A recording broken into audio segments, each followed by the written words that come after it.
हजार हजार वर्ष पूर्वर कथा।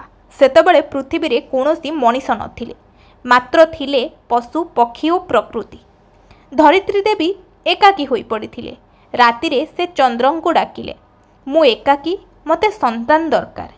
चंद्र तांको आशीर्वाद देले, तो कोलरू उद्भिवे जंगलर पुओ माने, से माने प्रकृति रे बंचिबे आउ सदा सर्वदा पहाड़ जंगल को रक्षा करिवे। किंतु चंद्र को आशीर्वाद सहित आसिला गोटे साप। जदि सेमाने केबे प्रकृति को धोखा देबे ताहेले सेमानंको आत्मा सदा सदा पाई बनरे भ्रमण करिवो। धरित्रीर कोलरू प्रथमे बाहरिले 5 जण। सेमानंको कुहा जाए 5 प्रथम जात। आरो पहाड़र शक्ति, मारो जंगलर प्रतीक, सोरो अग्निर शिशु, डोरो बतासर पुओ, झारो माटीर आत्मा। सेमाने मिसी प्रथम गोष्ठी सृष्टि कले। पहाड़े बसिले, ढोल बजाइले, नाचिले एवं कहिले आमे प्रकृतिर संतान, आमे आदिवासी। किंतु सेमानको कहानी सरल नथिला।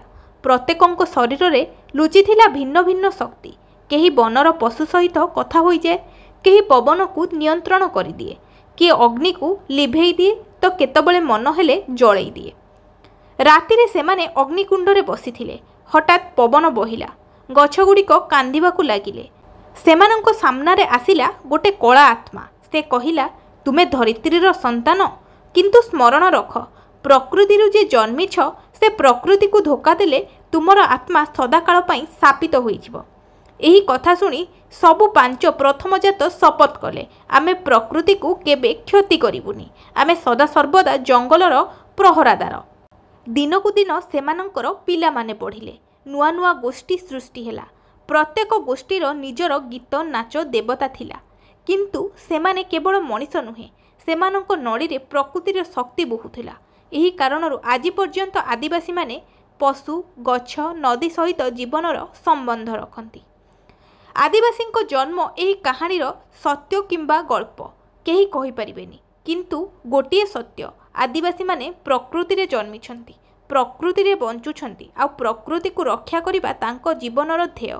तेणु परवर्ती समय रे जेतबेले आपण ढोलर स्वर किंबा जंगलर गीत शुणिबे, बुझंतु सेईटा प्रथम 5 पुओ मानंकर आत्मा आज भी पहाड़ और प्रकृति को पहरा दउछि।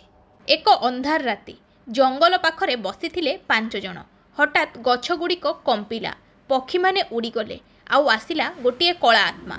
से कहिला, तुमे प्रकृतिर संतान, किंतु तुम शक्ति होउछि मोर। तुमे जदि मते पूजिब, तुम सदाकाल पाई जंगलर राजा होइछिब।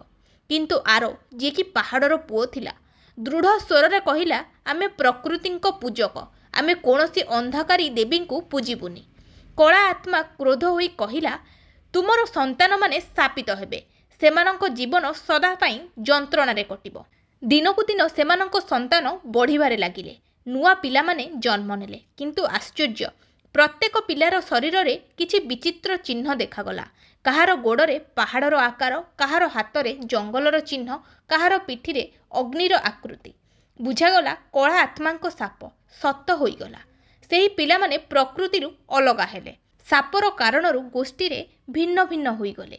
किए कहिले आमे पहाड़र पुओ, तो आउ किए कहिले आम नदी होउछि मा, किए किए कहिले आमे अग्निर संतान। धीरे धीरे सेमानंकर निजर देवता, निजर नृत्य, निजर गीत सृष्टि हेला एवं समस्ते होईगले भिन्न भिन्न आदिवासी गोष्ठी। कुहा जाए पहाड़ मध्यरे गोटे गुप्त जंगल अछि, जेउठी आज भी सेही 5 प्रथम जातंक आत्मा वास करती। सेठाकू केही प्रवेश करि पारंती नाही। जदि कोनोसी बाहर मनीष से जंगल को जाए, से आत्मारे परिणत होई सदाकाल पई गछमानंक सहित बंची थाए। आदिवासी माने विश्वास करती से गुप्त जंगल तांकर प्रकृति, तांकर पूर्वजंक घर।